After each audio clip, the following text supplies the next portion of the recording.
영적 침식이라는 제목으로 함께 말씀을 나누도록 하겠습니다.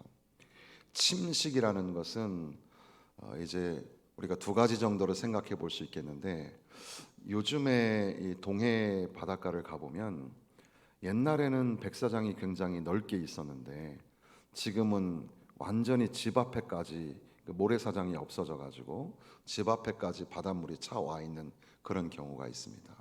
그러니까 그 모래 그가 있는 그 땅이 점점 깎여 들어가서 더 이상 이제는 땅이 아니라 바닷속으로 가라앉아 버린 겁니다.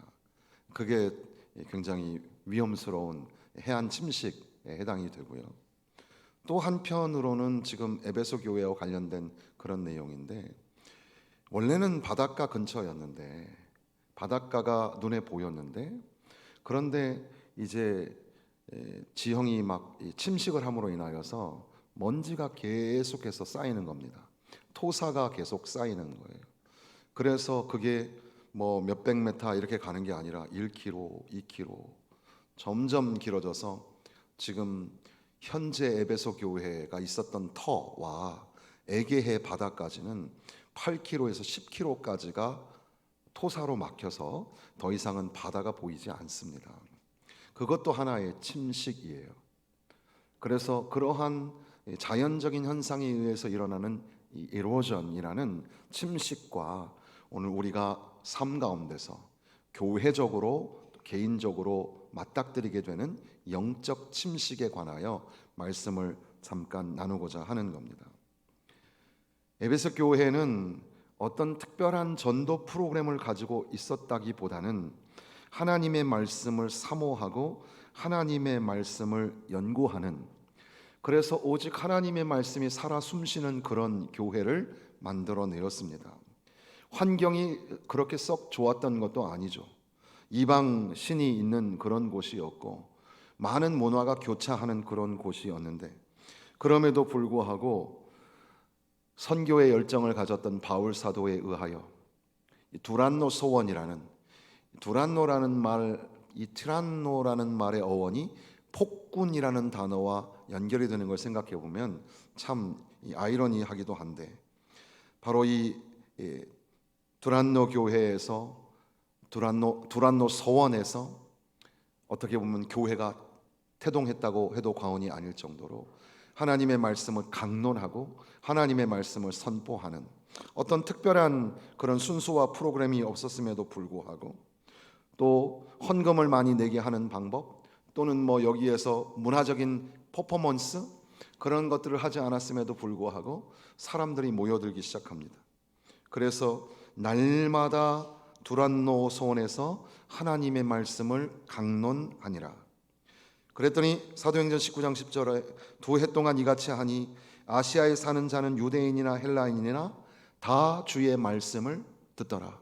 하나님 말씀을 듣고 점점 모여드는 그런 아름다운 교회였던 겁니다.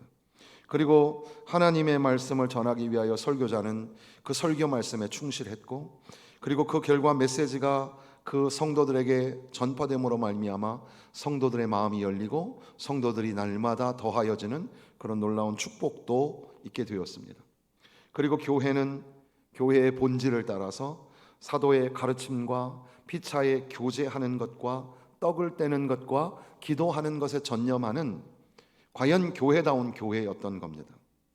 그런데 이 본질을 넘어서는 순간 교회는 침식될 수 있고 궤도를 벗어나 표류할 수 있다는 사실을 보여주는 것이 바로 에베소 교회의 모습이라는 겁니다.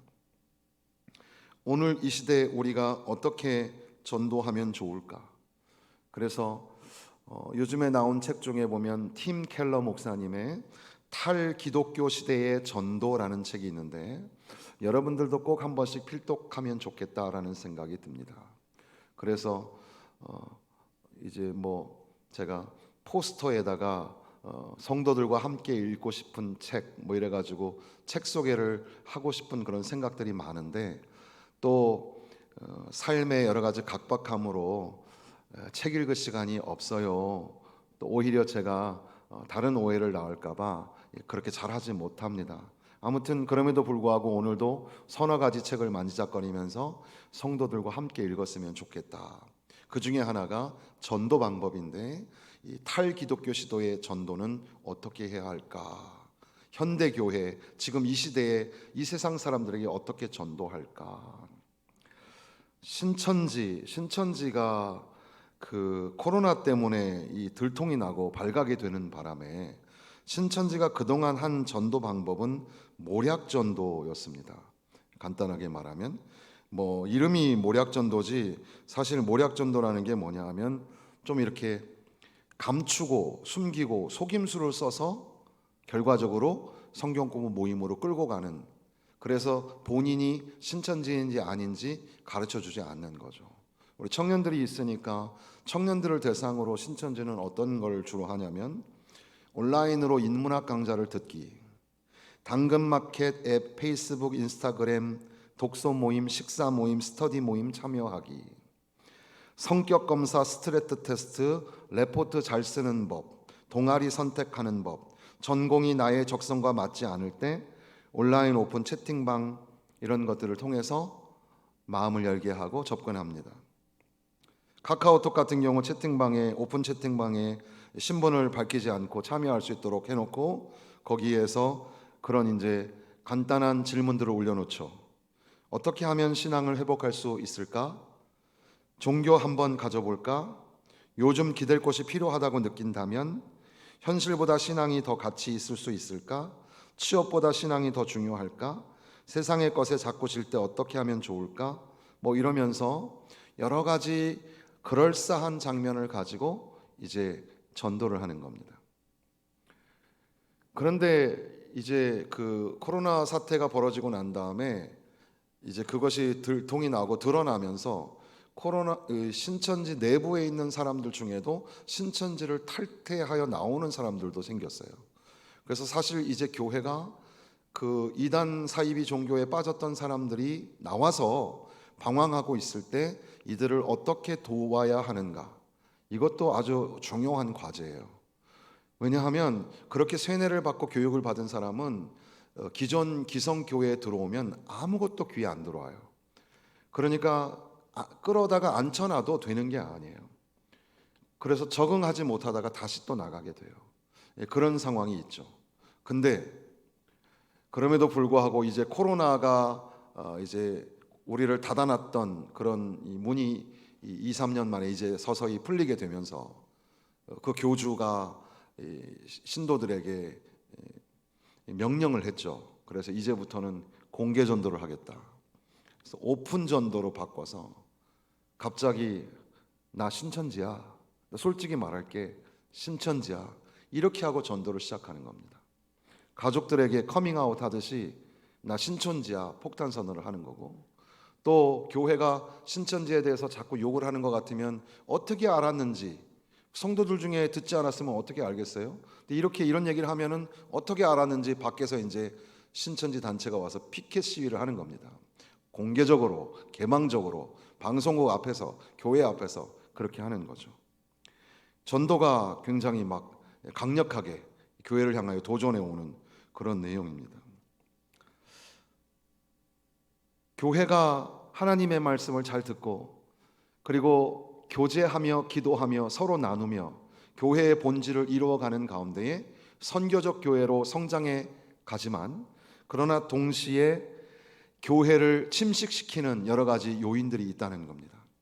그래서 외부적으로 슬며시 우리에게 들어와서 교회를 어지럽게 하고 흔들어 놓고 교회를 전복시키려고 하는 그런 악한 사단의 전략도 있다는 거예요. 그리고 또한 우리 안에, 오늘 오전의 말씀과 연결해서 생각해 보면 우리 안에 우리가 피스메이커라는 사실을 잊고 분쟁하고 다투고 또 서로 오해하고 싸우며 전쟁을 하려고 하는 마음들이 우리 가운데 있다는 사실이죠. 그래서 내부적인 분열, 그 외부적인 도전 앞에서 교회는 점차 자기의 본질을 잃어버려 가기 시작합니다. 어떻게 보면 이 교회를 향하여 강력한 도전이 올 때 우리가 깜짝 놀래가지고 환기를 해가지고 이러면 안 되겠구나, 똘똘 뭉쳐야 되겠구나, 이런 경우에는 좀 그래도 결과론적으로 보면은 괜찮아요. 문제는 조용히 들어오는 겁니다. 조용히, 천천히, 서서히, 교묘하게 공격해 들어와서 교회가 스르르 스르르 침식해 가는 겁니다. 밀레도에서 에베소 장로들을 만나서 바울 사도가 작별하면서 부탁하기를, 그 경고의 내용은 그런 겁니다. 여러분, 자기를 위하여 또는 온 양떼를 위하여 삼가라. 성령이 그들 가운데 여러분을 감독자로 삼고 하나님이 자기 피로 사신 교회를 보살피게 하셨느니라. 내가 떠난 후에 사나운 이리가 여러분에게 들어와서 그 양떼를 아끼지 아니하며 또한 여러분 중에서도 제자들을 끌어 자기를 따르게 하려고 어그러진 말을 하는 사람들이 일어날 줄을 내가 아노라. 그러므로 여러분이 일깨어 내가 3년이나 밤낮 쉬지 않고 눈물로 각 사람을 훈계하던 것을 기억하라. 에베소 교회를 향하여 경고하신 거죠. 중요한 단어는 삼가라라는 말이었습니다. 미래 위험과 필요, 또 실수, 이런 것들에 대응할 마음의 자세들을 가지고 있어라, 이런 경고입니다. 장로들을 향하여 자기를 위하여 삼가라 그랬습니다. 그러니까 우리 개인의 침식을 경고하고 있는 겁니다.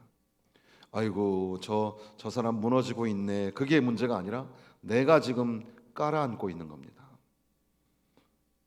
또한 자기를 위하여 삼가라, 자기를 위하여 다음에 온 양떼를 위하여라는 말도 있습니다.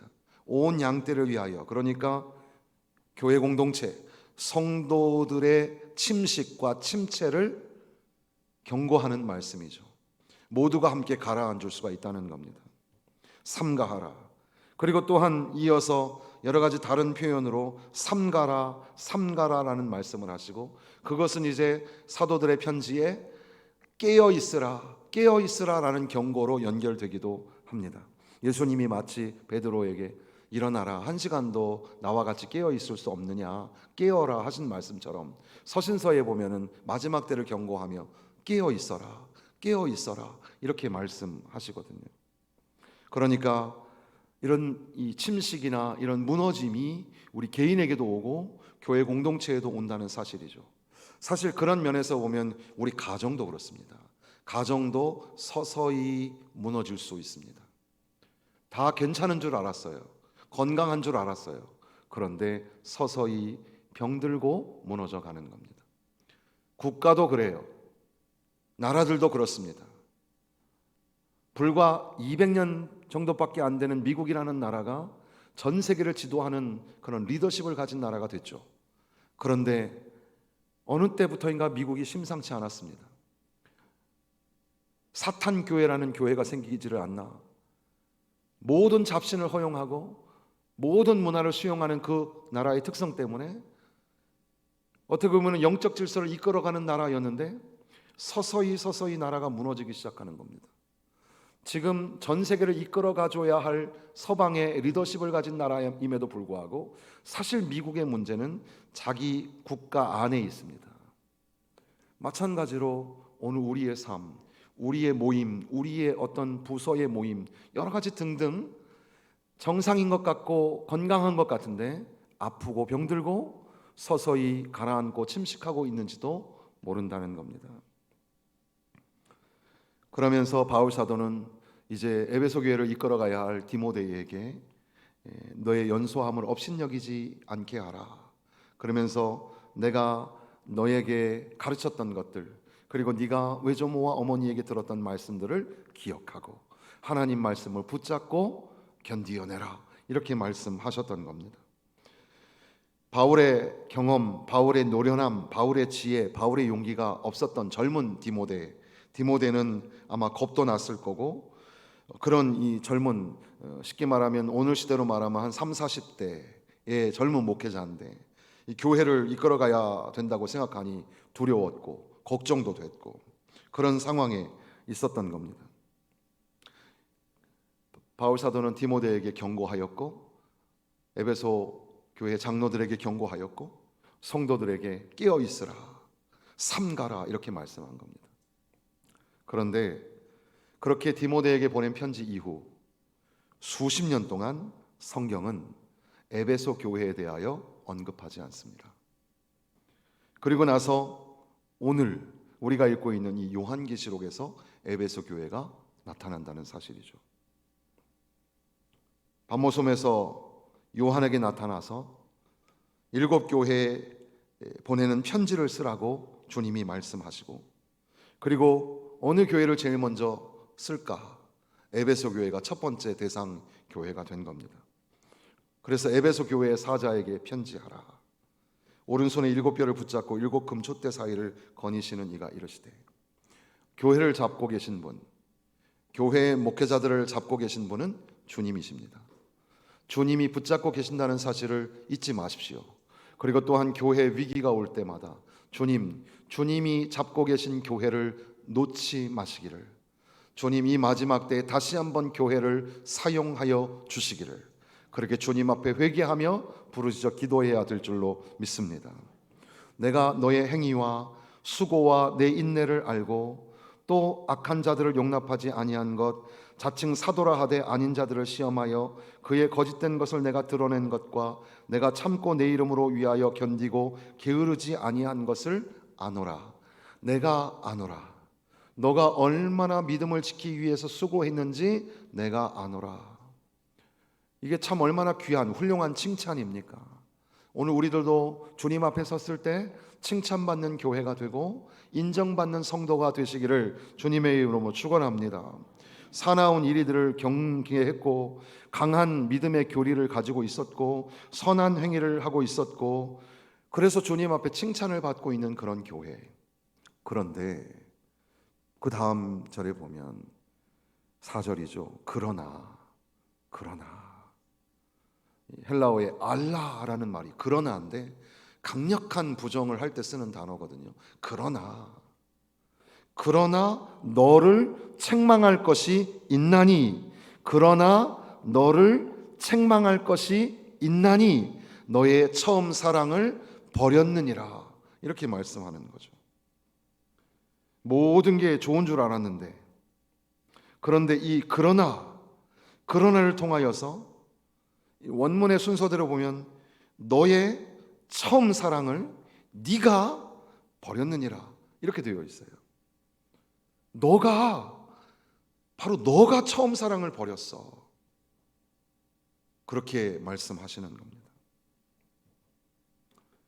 우리가 처음 주님을 만났을 때, 그리고 예를 들면 지금은 이제 교회를 리모델링 한 거지만 이 교회를 짓기 위해서 성전을 건축할 때에 여러분의 모습을 제가 얼핏 보게 되는 거죠. 제가 자란 교회 원로 목사님 사모님이 이 앞에 사시니까 그분들이 그때 당시에 기도회에 살짝 참석해 보셨대요. 그때 보면 성도들이 기도실에 꽉 차가지고 하나님 앞에 막 기도하면서 성전 건축을 준비하고 그렇게 지어갔다라는 겁니다. 그래서 광성교회 성도들 기도 진짜 열심히 했어, 그렇게 말씀하시더라고요. 우리가 뜨겁게 하나님 앞에 찬양하고 기도하던 시절, 혹시라도 지금 내 모습은 그때와 좀 변해 있는 거 아닐까요? 주님을 위해서라면 물불을 가리지 않았는데, 예수님에 대한 헌신, 변함없는 이단과 어떤 그런 교리적인 경계, 그런데 진실하게 주님을 향하여 헌신하고 있었는지, 진실하게 성도들과 이웃을 사랑하고 있었는지, 너희가 주님을 향한 헌신, 그 처음 헌신의 뜨거운 열정의 사랑을 잃어버렸느니라, 이렇게 말씀하시는 겁니다. 35년 전에, 그러니까 대충 계산해 보면 에베소서가 기록될 때랑 요한계시록의 이 기간이 한 30년에서 35년 정도 거리인데, 35년 전에 에베소를 향하여 칭찬하셨거든요. 바울 사도를 통해서 예수 그리스도에 대한 믿음과 성도들에 대한 사랑이 너무나 많아서 내가 하나님 앞에 감사하기를 그치지 않았다. 그 교회가 그리스도를 향한 믿음이 굳건했고 성도들을 향한 사랑이 뜨거웠다는 겁니다. 그런데 지금 주님이 에베소 교회에 편지하시기를 너의 처음 사랑을 네가 버렸느니라. 주님을 향한 헌신과 믿음이 사라지고 이웃과 형제를 향한, 그리고 주변에 예수 믿지 않는 사람들을 향한 구령의 열정, 그 사랑의 헌신이 식어져 가는 교회. 에베소 교회에는 부흥하면서 사람들이 많이 모일 수 있도록 장소도 정비했을 것이고, 어떤 글에 보니까는 입구에 들어오는 입구에 바울 사도의 초상화 같은 것도 걸어놨을지도 모르고 멋지게 교회는 점점 더 세워져 갔는데, 그런데 정작 그 교회는 서서히 침식하고 있었던 겁니다. 그래서 이제 앞서 말씀드린 것처럼 지금은 이 터키가 불안전한 나라여서 우리가 관광을 가기가 좀 어렵죠. 좀 좋은 날들이 와서 우리 성도들하고 저도 성지순례를 한번 갔으면 좋겠습니다. 그래서 이스라엘 쪽의 성지순례와 그리고 바울 사도의 행선을 따라가는 그런 이 선교지, 그 성지순례를 한번 우리 다 같이 한번 갔으면 좋겠죠. 그런 날이 올 수 있도록 우리 기도하면 좋겠습니다. 그런데 이 소아시아 7교회에 있는 그런 교회들이 지금 현재 갈 수 없는 곳이 더 많고 또 가기가 아주 위험한 그런 장소가 되어 버렸습니다. 어쨌든 에베소 교회에는 에베소 교회가 있었다는 장소는 있지만 가보면 볼 게 하나도 없어요. 그냥 돌무더기만 있는 거죠. 우리가 국사 역사 시간에 배웠던 그 경주에 있는 그런 그 왕릉이나 첨성대 같은 것만 해도 생각할 때는 막 엄청 큰 줄 알았는데 가서 수학여행 가서 보니까 쪼매하대요.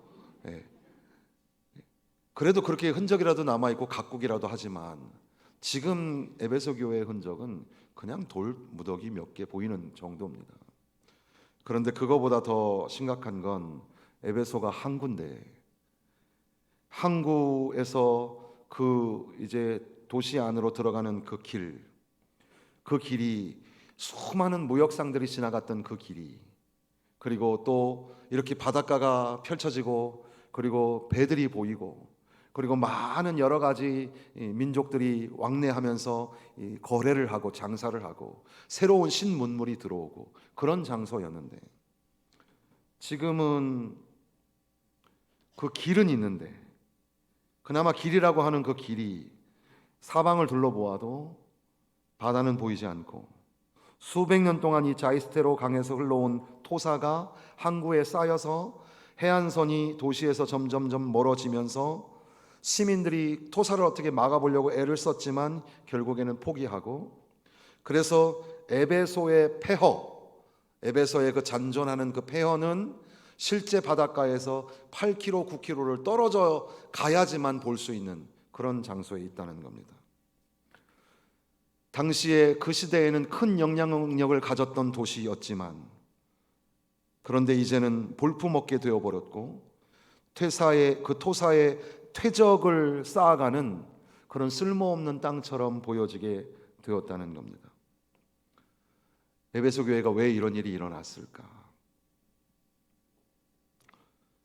찰스 스윈들 목사님의 글에 보니까 침식은 교회가 아니라 사람에게서 먼저 일어난다고 합니다. 사람에게서 일어난다. 침식이 건강했던 교회들 그 안에서 일어나고, 침식이 교회가 깨닫지 못하는 순간에 일어나게 되고, 침식은 경고의 귀를 기울이지 않을 때 일어나는데, 이 침식이 또한 에베소 교회에 일어난 것처럼 오늘 우리 교회 안에서도 일어날 수 있는데, 근데 그것이 사람에게서부터 시작하게 된다는 사실이죠. 그러니까 자꾸 교회 그러는데, 그러나 그 교회의 구성원인 저와 여러분의 문제가 있다는 겁니다. C.S. 루이스는 이런 말을 했다고 해요. 참된 그리스도인의 콧구멍은 항상 내면의 시궁창 냄새에 주의를 기울여야 한다. 무슨 말씀인지 아시겠습니까?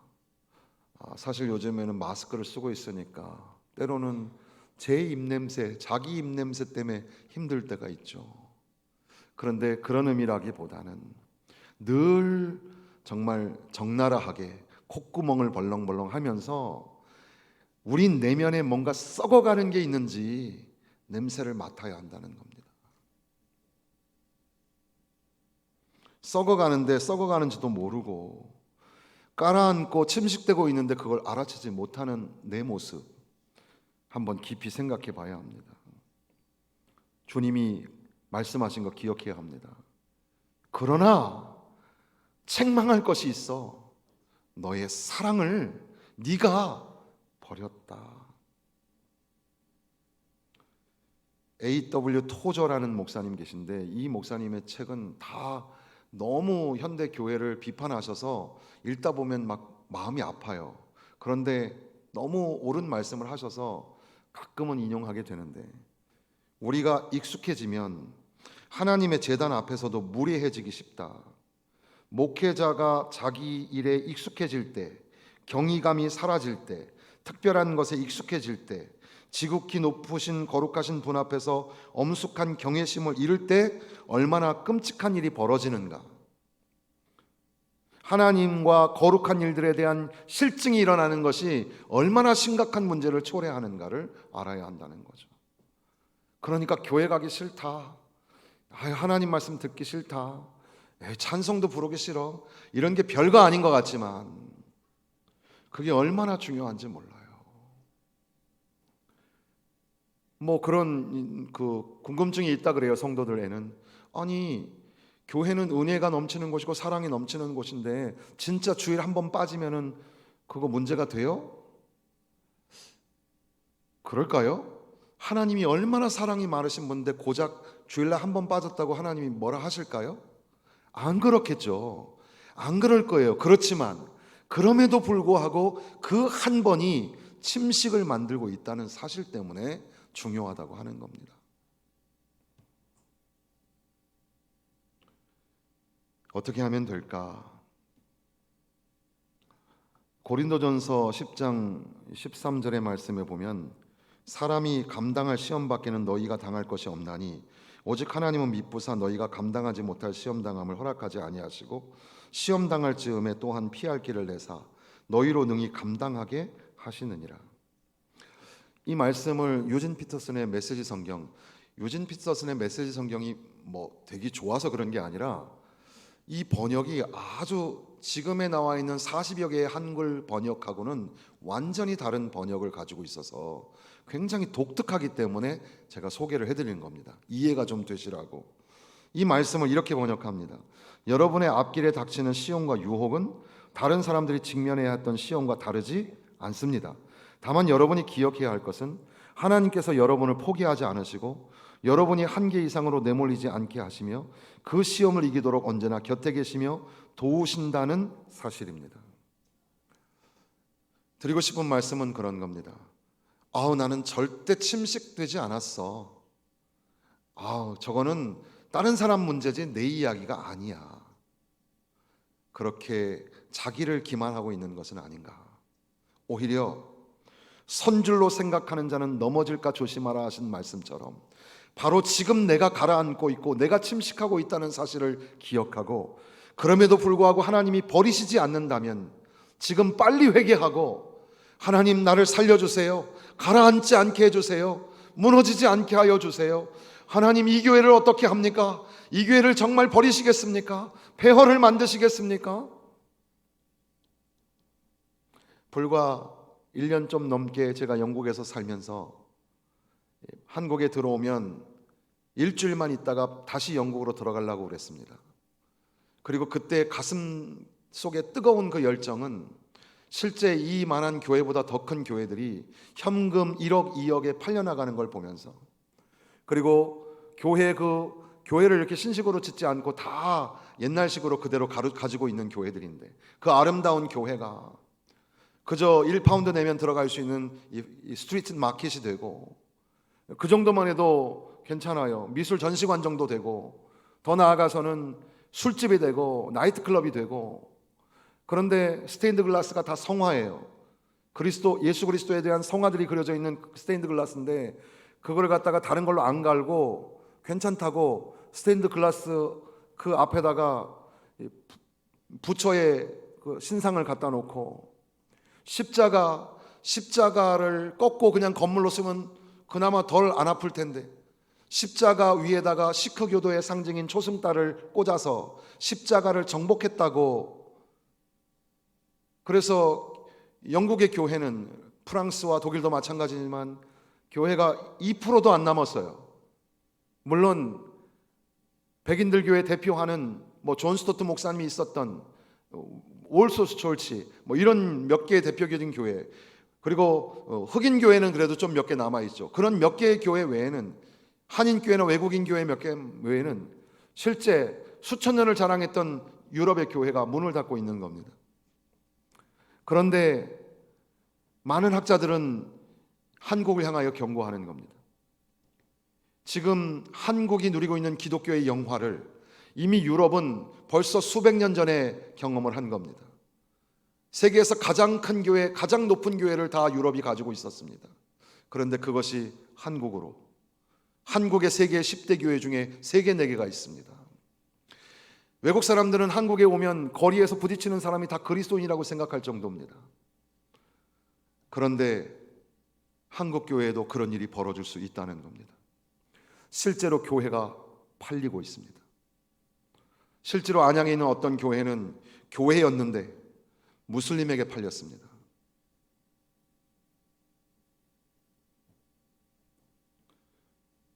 오늘 나는 처음 사랑을 가지고 있는가? 오늘 이 교회는 처음 주님을 향한 헌신을 유지하고 있는가?